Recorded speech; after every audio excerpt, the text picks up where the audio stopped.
terutama ahlul qiraat, ya.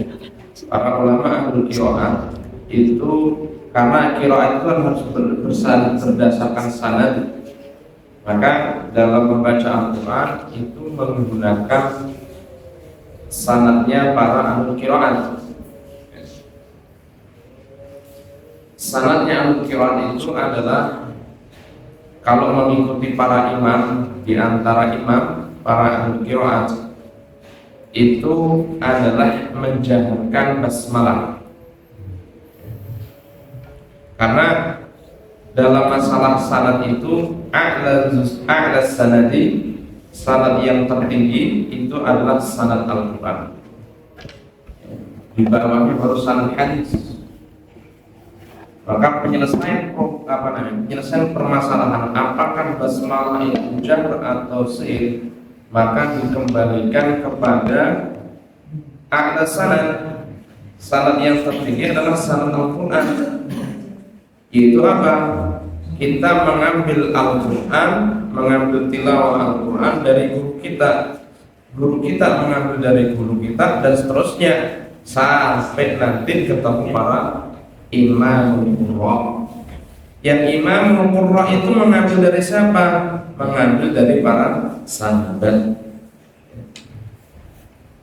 Sahabat itu nanti mengambil dari siapa? Dalam riwayat Imam Bukhari. Tetapi itu tidak diamalkan. Tapi yang diamalkan yang mana? Yang diamalkan itu adalah qiraah yang mutawattirah al-masyhurah. Di antara qiraah al-mutawattirah al-masyhurah itu adalah menjaharkan basmalah. Bismillahirrahmanirrahim fi awailis suwar illa suratul Baqarah, kecuali surat Baqarah. Kalau kita mengikuti qiraatnya siapa? Imam Asim. Nah, yang berkembang saat ini adalah qiraatnya Imam Asim. Yang itulah yang kita ikuti. Qiraatnya Imam Asim. Imam Asim itu membaca Bismillahirrahmanirrahim Alhamdulillahi Rabbil Alamin. Hakadha. Itulah yang kemudian kita amalkan dalam masalah qiraat, baik itu fi shalat maupun kharij shalat, di dalam salat maupun di luar salat. Tetapi ada hadis yang menunjukkan yang itu lebih sahih, bahwa Rasulullah membaca basmalah dengan sir. Sekali lagi, sanad Al-Quran itu diambil berdasarkan sanad Al-Quran itu sendiri, dan sanad Al-Quran itu adalah a'las sanad min sanadil hadis.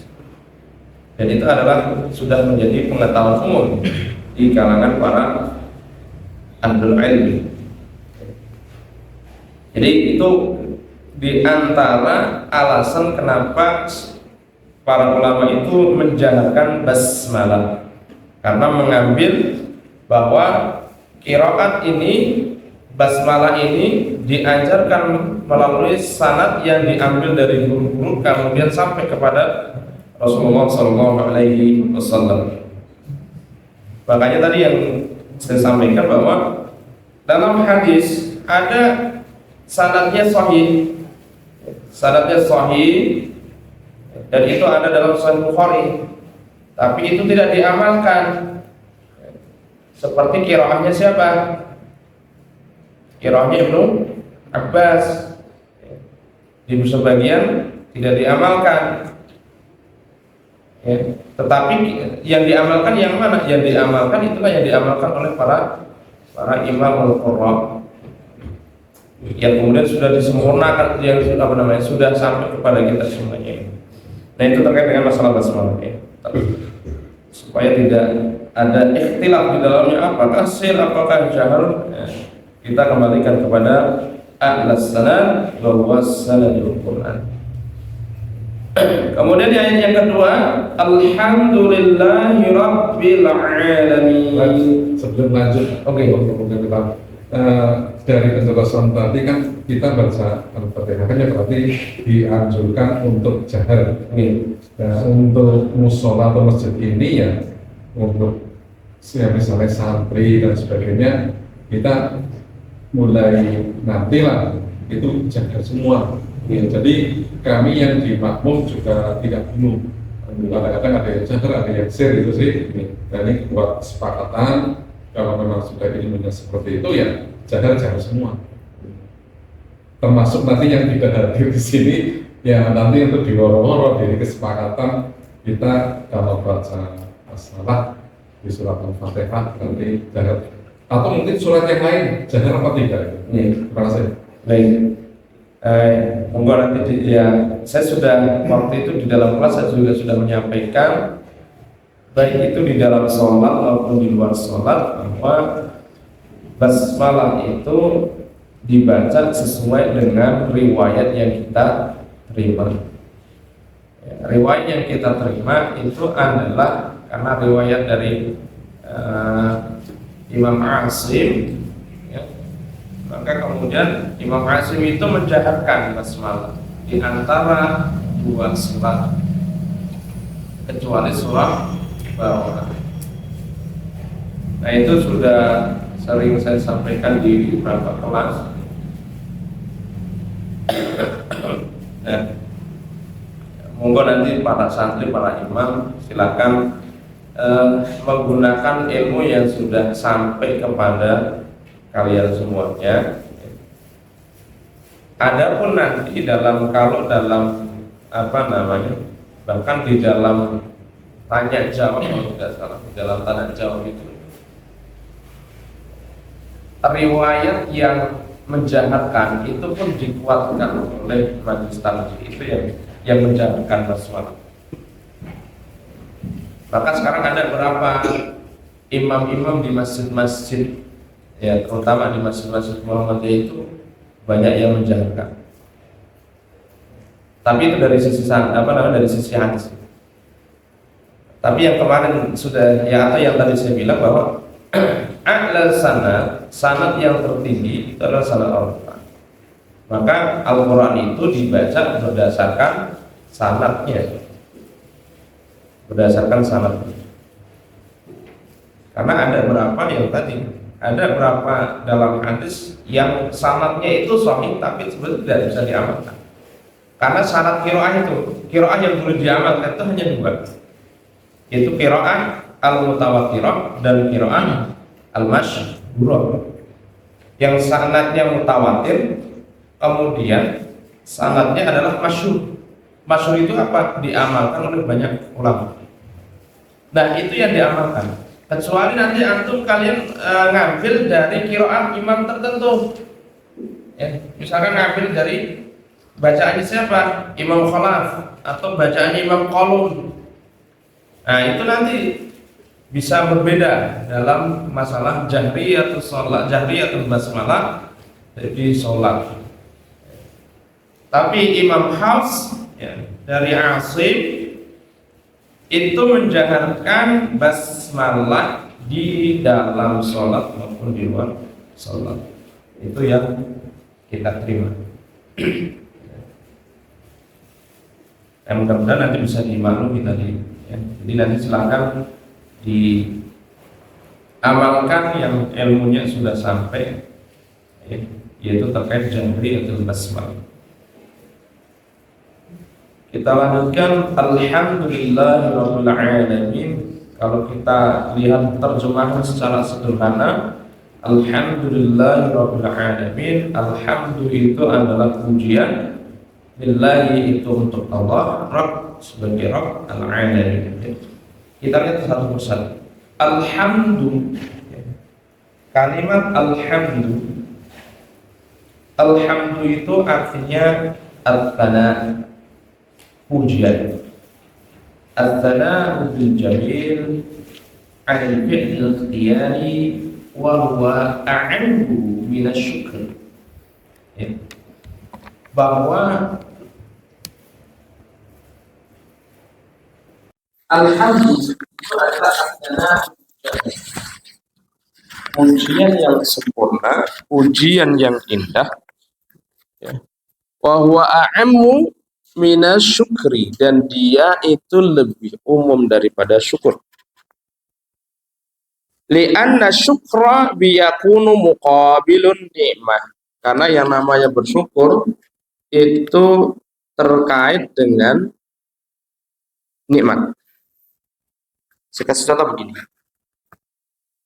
Ada orang itu kemudian terkenal dermawan. Ya, orang itu terkenal dermawan. Dermawan itu kan kalimat pujian ya, kalimat sanjungan, kalimat sanjungan. Ya. Yang memuji dia dermawan itu siapa? Iya, siapa? Orang yang pernah dikasih kan. Tapi kalau orang yang belum pernah dikasih, ya nggak bilang mungkin orang itu dermawan, enggak mungkin, karena dia nggak tahu atau belum pernah dikasih. Orang itu sangat baik, nggak pernah marah. Kenapa? Ya karena kita lihatnya nggak pernah marah. Tapi kalau sudah kata siapa orang saya pernah dimarahi, ya kan? Berarti kan kalau kita mengucapkan terima kasih itu kan karena dikasih, ya. Mengucapkan terima kasih karena dikasih. Tapi pernah nggak kita mengucapkan terima kasih kepada orang yang belum pernah mengasih kepada kita? Saya rasa tidak ada gitu. Karena kita berani mengucapkan terima kasih, semoga dan seterusnya. Itu kan karena apa? Pernah dikasih, ya. Karena dikasih. Coba kalau nggak dikasih, ya nggak mengucapkan. Misalkan kita ketemu orang tiba-tiba terima kasih gitu. Ya.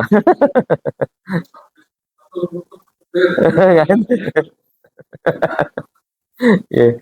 Tapi kan yang namanya bersyukur itu karena ada nikmat yang kita miliki atau yang dikasih. Tapi menyanjung alhamdulillah itu baik itu nikmat dikasih atau nikmat apapun itu, maka dia tetap memuji. Makanya kemudian asana itu alhamdulillah itu lebih cakupannya lebih luas daripada bersyukur. Artinya alhamdulillah itu baik Allah mengasihi kita itu berupa kesenangan, ataukah Allah memberikan kita itu berupa sesuatu yang menyempitkan, dia tetap alhamdulillahirabbil alamin. Itu level yang sudah sangat sempurna.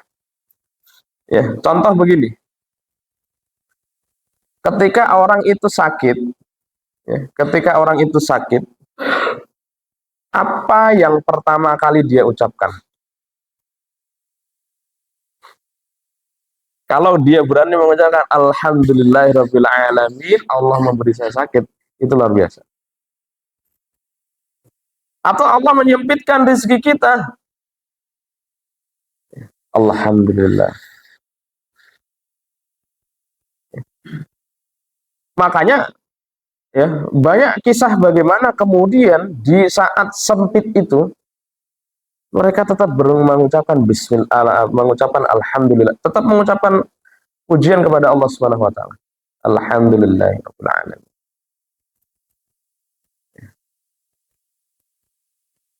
Contoh Nabi Musa. Nabi Musa itu punya rumah enggak? Nabi Musa punya rumah enggak? Enggak punya. Nabi Musa itu berkelana. Nabi Musa berkelana. Yang beliau makan apa? Yang beliau makan itu kadang-kadang madu atau enggak apa tuh yang ya dia temui karena berkelana.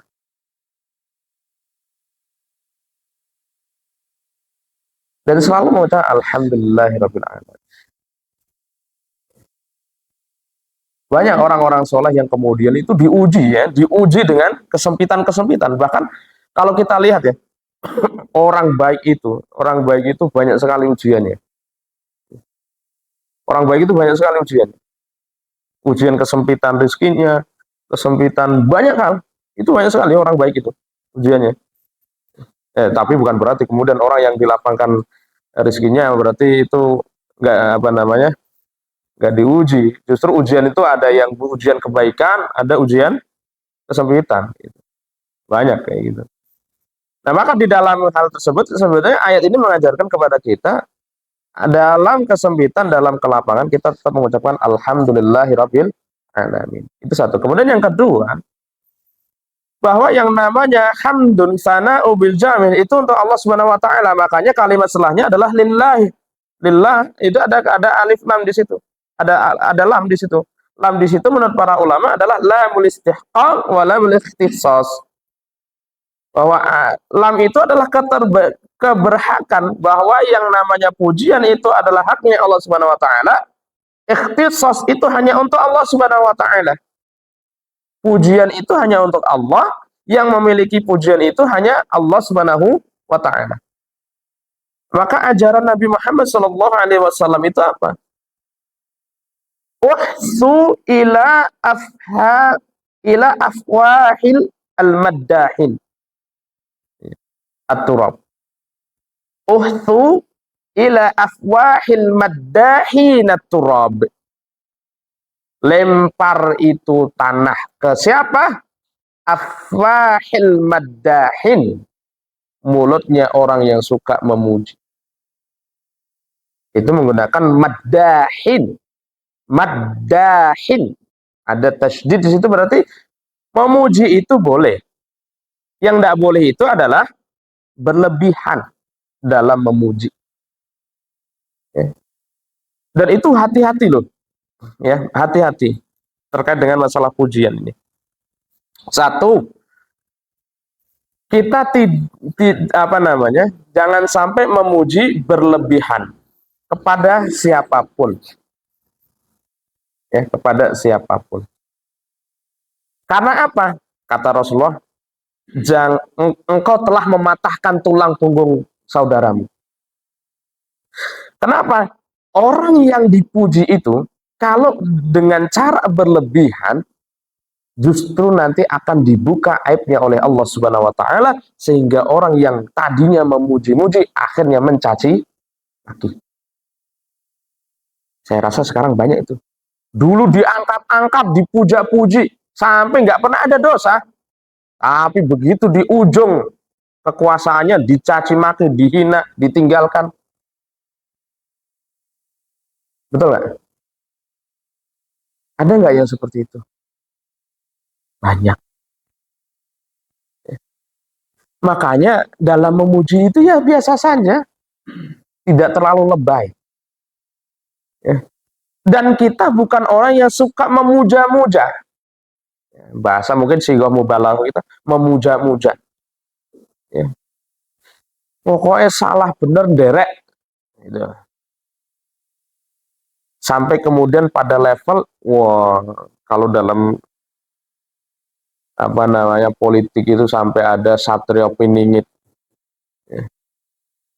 Wah, ini New Hope, harapan baru yang akan mengubah wajah Indonesia. Walayyazubillah. Tapi dibuka aibnya oleh Allah Subhanahu wa taala. Maka kata Rasulullah, engkau telah mematahkan punggung saudaramu. Itu jangan sampai kemudian orang yang dipuji itu dibuka aibnya oleh Allah Subhanahu wa taala. Maka hadis tadi, uhsu ila afwahi al-maddahin at-turab, itu menggambarkan bagaimana jangan kemudian kita mudah memuji, kemudian ketika dipuji maka cepat-cepatlah beristighfar. Astagfirullahaladzim. Karena suatu saat itu kalau kita dibuka aibnya oleh Allah, naudzubillah. Naudzubillah. Karena bisa jadi justru bukan pujian yang kita terima, tapi apa? Caci maki. Cukuplah bagi kita tahu bahwa itu orang alim, orang baik, dan seterusnya. Dan orang baik itu bukan berarti orang yang tidak pernah salah. Justru salah kalau kemudian kita mencari definisi baik itu orang yang nggak pernah salah, itu justru salah. Ada nggak orang yang nggak pernah salah? Nggak ada. Kalau mau nyari yang nggak pernah salah, carilah malaikat. Ketemulah malaikat Israel. Ketemulah malaikat Mungkar Nakir. Ya. Kalau kita mau memuji orang kok kemudian atau kita mendefinisikan orang baik itu yang nggak pernah salah, nggak bakalan ketemu. Justru orang yang baik itu adalah yang kebaikannya dominan, salah pernah. Tapi ketika dia berbuat salah, istighfar. Abu Bakar As-Siddiq itu pernah marah. Dan marah itu mengata-ngatai orang gitu. Itu Abu Bakar As-Siddiq. Tapi Abu Bakar As-Siddiq itu siapa? Temannya Rasulullah. Yang selalu bersama dengan Rasulullah. Ya. Umar bin Khattab itu pernah marah kepada orang yang membuat laporan. Mengadu ke Umar. Hampir mudah. Ditonjok sama Umar. Umar tahu sendiri kalau udah marah. Kereng orangnya. Ya. Ada orang dari pedalaman laporan kepada Umar. Umar, kamu nggak adil. Marahlah Umar. Gimana sih? Saya dikatain nggak adil. Kurang apa kau? Gitu. Langsung. Untungnya penasehatnya itu orang yang baik. Nggak jadi marah. Jadi orang yang baik itu bukan berarti orang yang tidak pernah tergelincir dalam kesalahan itu. Orang yang baik itu ketika tergelincir dalam kesalahan dia bertaubat. Itu orang baik. Jadi jangan sampai kemudian kita, wah ini orangnya baik, nggak pernah absen dari kebaikan-kebaikan.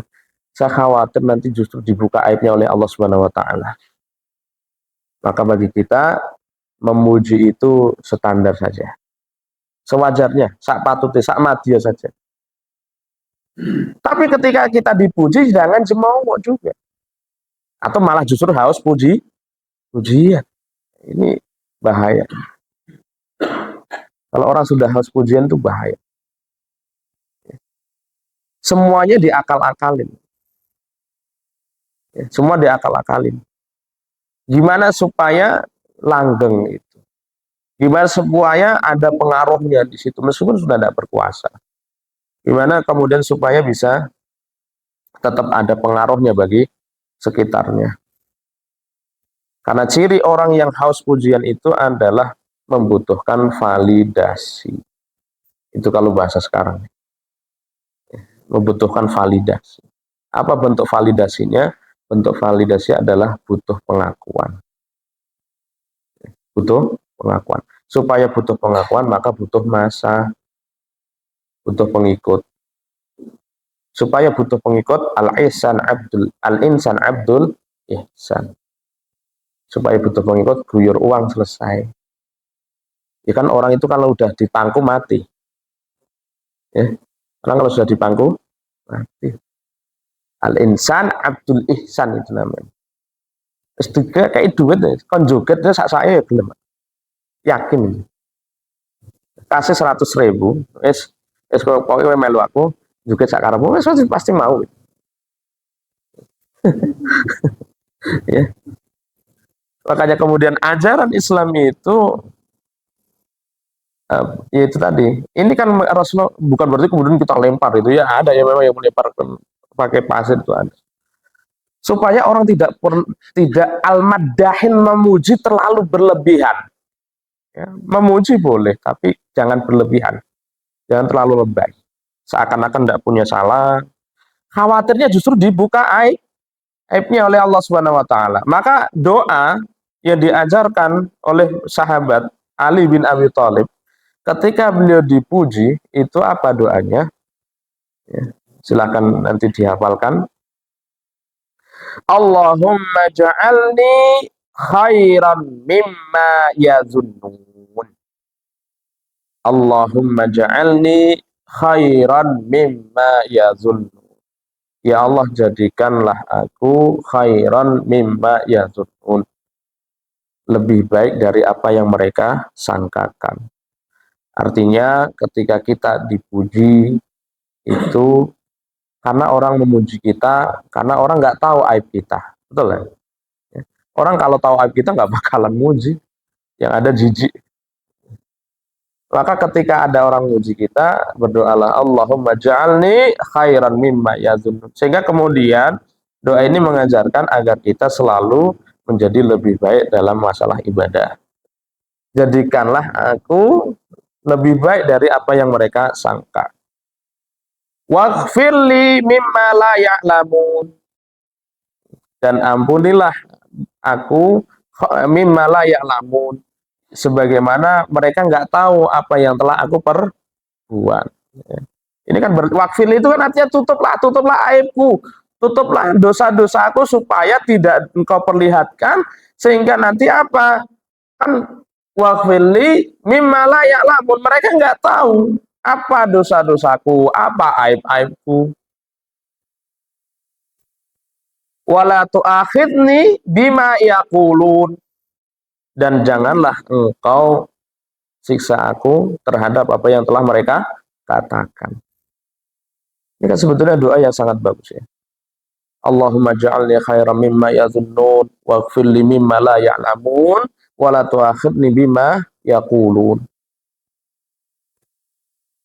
Ini menghadapi orang yang memuji kepada kita. Maka memuji itu justru ketika dilakukan sesudah meninggal. Itu menandakan bahwa dia menjadi orang yang soleh.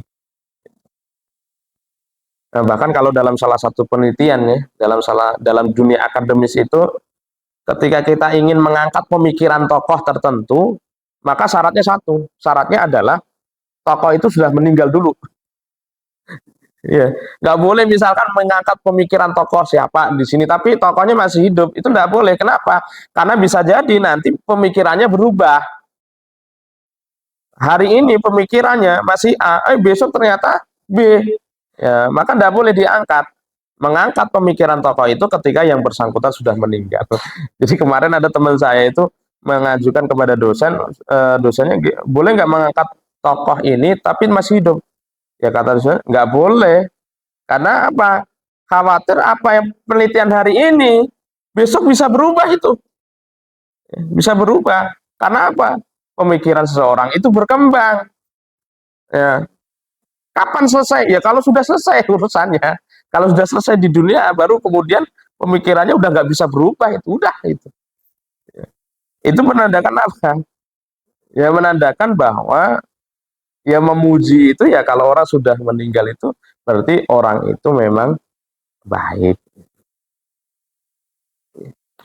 Lillahi di situ ada lillah itu lamnya itu lamul istihqaq atau lahmul ikhtisos. Ya, tapi para ulama mengatakan lam di situ adalah istihqaq. Hanya yang berhak pujian itu hanya Allah Subhanahu wa taala. Kita menjadi orang cerdas, mohon maaf, menjadi orang yang dikasih ijazah itu dari Allah Subhanahu wa taala. Bahkan ya, orang buta itu juga karena Allah Subhanahu wa taala, Allah yang ngasih.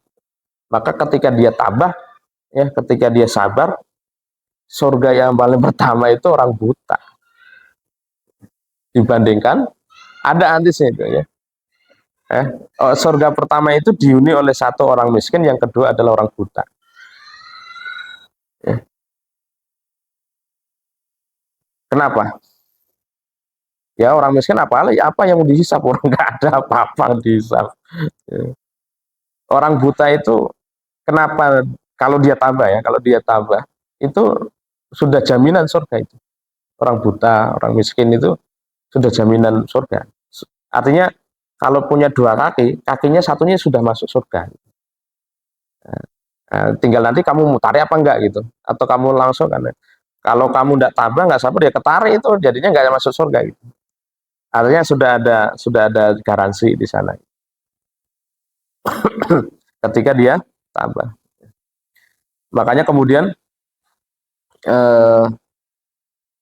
apa yang ada dalam fisik kita itu sebenarnya adalah pemberian dari Allah Subhanahu wa taala. Kita menjadi orang yang alhamdulillah dikaruniai, ya. Kadang gini ya, ketika kita mengucapkan alhamdulillah itu kepada sesuatu yang kita senangi. Tapi kalau sesuatu yang kita senangi, contohlah kemarin saya ketemu dengan gimana kondisi pasar. Waduh, ya gimana ya? Udah bertahan aja udah bersyukur gitu. Tapi ketika saya tanya tahun 2020 atau 2019, gimana kondisi Mas? Alhamdulillah hari ini ramai gitu. Jadi ketika lagi ramai alhamdulillah, tapi ketika lagi sempit lupa alhamdulillahnya. Padahal ciri orang yang ini kan alhamdulillah di semua keadaan. Lillahi rabbil alamin, Ya, Rob itu ketika tidak diidhofahkan atau tidak disandingkan dengan yang lain, maka itu adalah Allah Subhanahu wa taala. Karena mana Rob itu bisa Rabbul Bait yang memiliki rumah, atau bisa juga Malik, ya. Malik itu artinya yang merajai, yang menguasai. Makanya kalau kita melihat pemikiran orang jahiliyah itu, ketika mereka menyebut Rob, itu menggambarkan posisi seperti seorang raja. Raja itu punya kuasa, kuasa untuk mengatur, kuasa untuk memberhentikan, atau kuasa untuk menyiksa sekaligus. Ya, itu Rob. Ya. Maka mereka sebenarnya menggunakan istilah Rob. Artinya mereka sudah di level bagaimana kemudian ketuhanan itu ya berkuasa, memberi, kemudian menyiksa, bahkan memberikan apa namanya reward, memberikan hadiah. Itu dalam alam pikiran orang jahiliyah sudah ada. Kemudian alhamdulillahi rabbil alamin. Nah, alam ini di antara para ulama ada yang menyebutkan alam itu adalah alam kalau diterjemahkan dalam bahasa Indonesia kan alam semesta. Ya. Alam itu ada yang menafsirkan alam di sini maksudnya adalah alamnya para manusia dan jin. Ya. Manusia dan jin. Karena apa? Yang berakal itu hanya dua, manusia dan jin.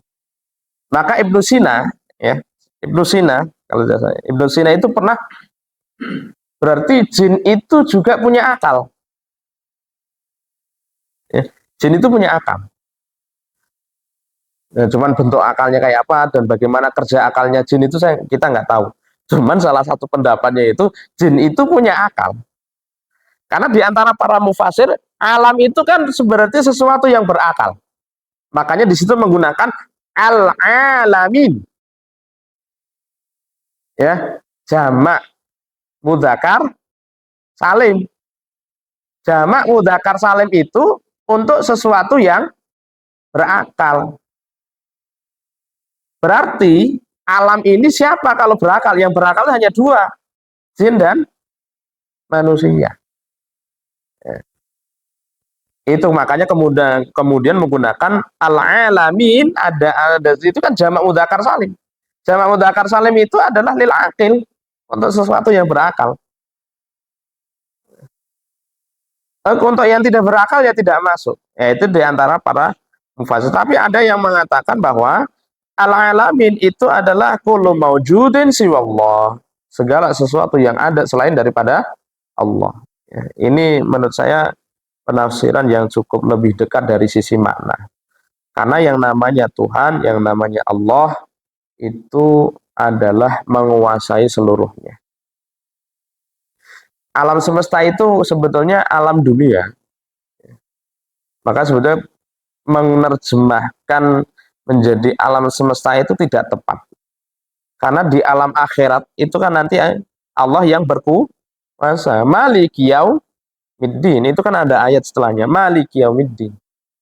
Ya, berarti yang berkuasa itu adalah ya Allah, berkuasa di alam dunia dan juga alam akhirat. Maka kullu maujudin siwallah, segala sesuatu yang ada kecuali Allah. Nah, ada rahasia balaghah di sini. Ya, rahasia balaghah pertama itu adalah kalau kita perhatikan susun kalimat alhamdulillahi rabbil alamin dalam bahasa Arab itu disebut dengan jumlah khobar mubtada. Ya, jumlah mubtada khobar atau jumlah khobariyah insya'iyah. Yang dimana ketika ada kalimat jumlah atau ada kalimat bahasa Arab yang terdiri dari mubtada khobar, walaupun alhamdulillahi rabbil alamin, lillahi rabbil alamin itu kan khobarnya, ya itu kan syibhul khobar sebetulnya, karena terdiri dari jar wal majrur. Siratul mabuk bahasa Arab sidik. Ya. Kalau ada bahasa Arab, susunan bahasa Arab yang terdiri dari mubtada dan khabar, itu maknanya adalah ad-dawam wa sabat. Ad-dawam wasaban. Berlaku umum, berlaku tetap, berlaku terus-menerus. Maksudnya bagaimana? Misalkan begini. Muhammad yusolli. Artinya apa? Muhammad yusolli. Muhammad sedang sholat. Muhammad sedang sholat. Ya. Itu artinya dia sedang melakukan aktivitas sholat. Tapi kalau yusolli Muhammad, artinya sama nggak? Sama kan? Muhammad sedang sholat. Tapi sedang sholat itu hari ini. Saat itu. Saat itu. Tapi kalau Muhammad yusolli itu jumlah apa itu? Ismiyah kan? Tapi kalau yusolli Muhammad jumlah fi'liyah. Jumlah fi'liyah itu, fi'lin itu yang namanya kata kerja, itu bisa berlangsung hari ini, nanti jeda, ataupun nanti berhenti, atau berhentinya berapa lama. Tapi kalau jumlah ismiyah yang terdiri dari mubtada dan khabar, itu menunjukkan ad-dawam. Ya, adzan dulu, nanti kita lanjutkan pas muqamatnya. Adzan dulu.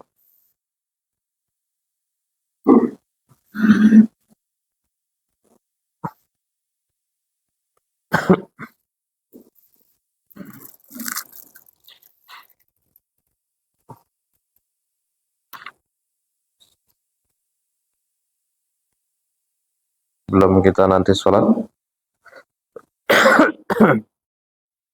Ya. Kembali lagi ya. Jumlah khobariyah atau jumlah mubtada khobar itu menunjukkan dawam. Sifat Allah itu menunjukkan tetap berlaku sampai kapanpun orang itu mau beribadah atau tidak, sifat Allah itu tetap. Ya, artinya Allah maha mengasih, Allah maha memberi, Allah maha mengatur, Allah maha dan maha segalanya. Itu baik itu makhluk itu beribadah atau tidak, sifat Allah tetap. Ya, kebalikannya kalau manusia, yang namanya manusia, sifat manusia itu berdasarkan apa? Ya kan? Akhlak kan. Misalkan kita disifati sebagai dermawan karena apa? Ya karena memberi. Ya. Tapi kalau kita kalau misalkan kok dia lama gak memberi, akhirnya muncul sifat lagi, yaitu apa? Pelit. Kan ada orang kan begitu ya. Pada saat dikasih, wah ini orang dermawan. Tapi pada saat gak ngasih, ini orang pelit apa ya gitu. Ya. Jadi kita disifat itu karena ada sesuatu. Ya. Tapi Allah itu enggak. Allah itu kita mau beribadah atau tidak, mengakui atau tidak, Allah tetap sifatnya. Itulah rahasia balaghahnya seperti itu. Ya. Jadi sifat Allah itu tetap. Ya. Seluruh makhluk seandainya tidak memuji sekalipun, Allah tetap tidak bakalan berkurang. Nah itu diantaranya. Kemudian diantara yang berikutnya adalah salah satu rahasia doa kita dikabulkan oleh Allah Subhanahu wa taala, dan itu termasuk adab dalam doa adalah ayyabda'a bihamdillahi wa sana'i. Memulai dalam adab berdoa itu memuji kepada Allah, mengucapkan pujian-pujian kepada Allah Subhanahu wa taala. Ada rahasia agar doa kita dikabulkan, suratul istijabah. Yang pertama adalah memulai doa dengan memuji Allah. Alhamdulillahirabbil alamin. Kemudian yang kedua, sholawat. Allahumma sholli sallim wa barik, atau pakai sholawat Ibrahimiyah juga boleh. Yang ketiga baru inti doa, ditutup dengan sholawat, ditutup dengan alhamdulillah. Itu satu. Kemudian yang kedua, di antara ada berdoa atau di antara suratul istijabah berikutnya adalah berdoa ketika kita sedang safar. Karena 3 doa yang nggak pernah ditolak salasun da'awat, ya, salasun da'awat, 3 doa yang mustajabat, yang dikabulkan, la syakka fihinna, yang tidak diragukan dikabulkannya, 3, yaitu apa? Da'watul mazlum, dakwahnya atau doanya orang yang terzalimi, da'watul musafir, dakwahnya musafir, kemudian doanya siapa? Da'watul walid li waladihi, anak kepada orang tua. Ya, jadi ketika safar memperbanyak doa.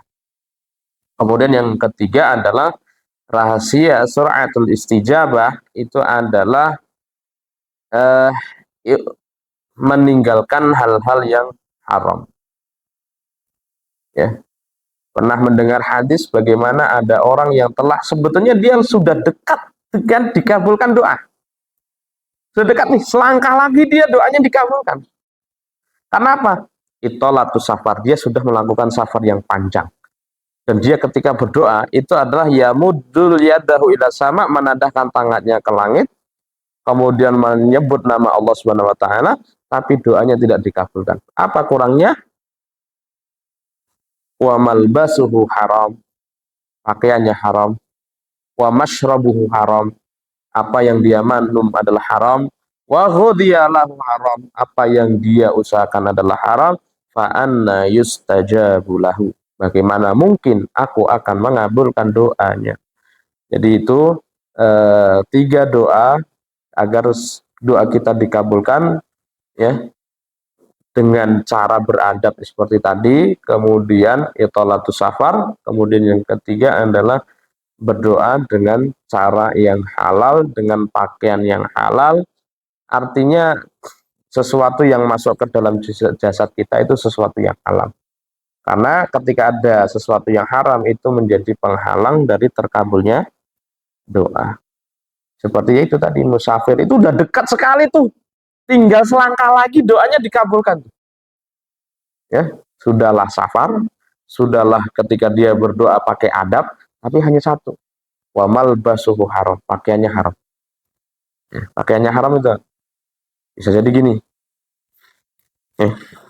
yang kita pakai nih, yang kita pakai ini sesuatu yang halal cara memperoleh, tapi ongkos jahitnya ngambil dari mencuri, atau pada saat udah dijahitkan nggak mau bayar, nah itu haram.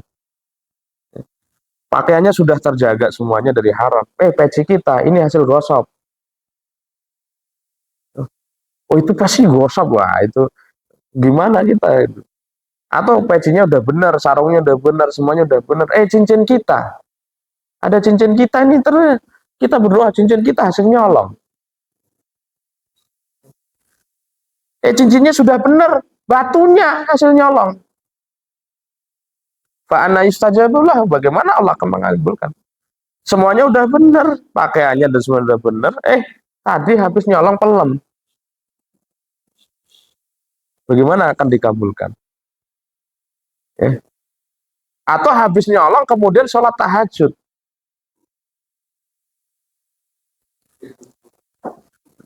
Habis nyolong sholat tahajud. Gimana? Dikabulkan gitu. Wa ghudhiyalahu haram, apa yang dia usahakan juga haram, gimana? Hati-hati sekarang ini, karena kita ini dihadapkan pada situasi yang serba tidak pasti. Bagaimana kemudian orang mudah terjebak dalam yang haram dan itu nggak tahu haram. Terutama adalah judi online. Ya, nggak sadar itu. Saya tadi juga cerita. Anak-anak kecil sekarang udah ngerti istilah top up. Top up itu ternyata bukan top up kemana, tapi top up ke game. Dan gamenya itu ternyata judul. Orang tuanya nggak sadar. Ya, naudzubillah min dzalik. Ya, mudah-mudahan kita semuanya dijauhkan dari yang diharamkan oleh Allah Subhanahu wa taala, dan terpenting adalah agar aib-aib kita ditutup oleh Allah Subhanahu wa taala. Itu intinya, supaya apa? Jangan sampai aib kita dibuka oleh Allah. Caranya bagaimana? Ya jangan membuka aib orang lain, itu aja. Nah, tatim bihada, subhanakallahumma wa bihamdika asyhadu an la ilaha illa anta astaghfiruka wa atubu ilaik. Wallahu a'lam bissawab. Nasrun minallahi wa fathun qarib wa basyiril mu'minin. Tsumma assalamualaikum warahmatullahi wabarakatuh. Makan, makan dulu.